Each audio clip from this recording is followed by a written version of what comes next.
श्री स्वामी समर्थ. श्री स्वामी समर्थ एक दिव्य चरित्र. श्री स्वामी समर्थ महाराज हे कलियुगातील एक महान संत आणि दत्तात्रेयांचे चौथे अवतार मानले जातात. त्यांचे मूळ ठिकाण आणि जन्मकाळ कोणालाही माहीत नाही.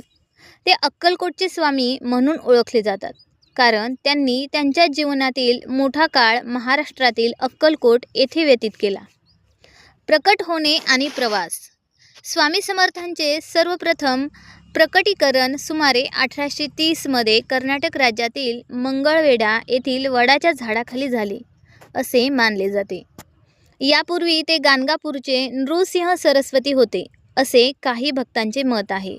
ते अत्यंत तेजस्वी भव्य देह असलेले आणि सतत गजानन आणि अल्लाहू यांसारख्या विविध भाषातील शब्दांचा उच्चार करणारे होते. त्यांचे बोलणे गूढ आणि प्रखर असे. त्यांचा प्रवास अत्यंत खडतर होता. त्यांनी अनेक ठिकाणी भ्रमंती केली, परंतु कुठेही कायमस्वरूपी वास्तव्य केले नाही. त्यांचा प्रवास अनेक चमत्कार आणि अद्भुत घटनांनी भरलेला होता.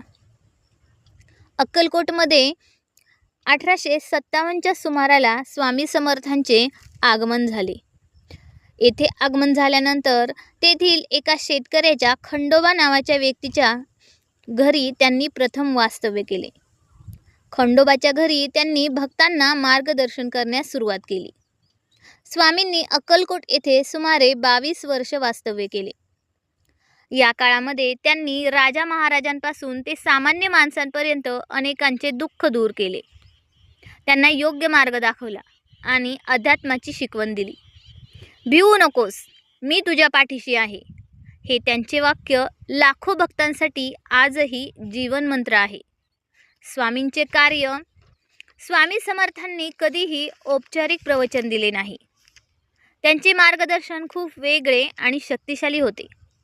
त्यांच्या कृपेने अनेक रोग बरे झाले, गरिबांना मदत मिळाली आणि चुकीच्या मार्गावर असणाऱ्यांना योग्य दिशा मिळाली. त्यांनी नेहमी कर्मकांडापेक्षा भक्ती आणि निस्सीम श्रद्धा यावर अधिक जोर दिला. त्यांनी लोकांना सांगितले की जीवनामध्ये अडचणी येतील, पण देवाला शरण गेल्यावर आणि प्रामाणिकपणे कर्म केल्यावर कोणत्याही संकटातून मुक्ती मिळते. इसवी सन 1878 मध्ये चैत्र शुद्ध त्रयोदशी या दिवशी श्री स्वामी समर्थ महाराजांनी अक्कलकोट या ठिकाणी समाधी घेतली. परंतु त्यांचे भक्त मानतात की स्वामींनी देह सोडला नाही, तर ते सूक्ष्म रूपामध्ये आजही आपल्या भक्तांच्या पाठीशी उभे आहेत. स्वामी समर्थांचे जीवन हे भक्तांसाठी श्रद्धा,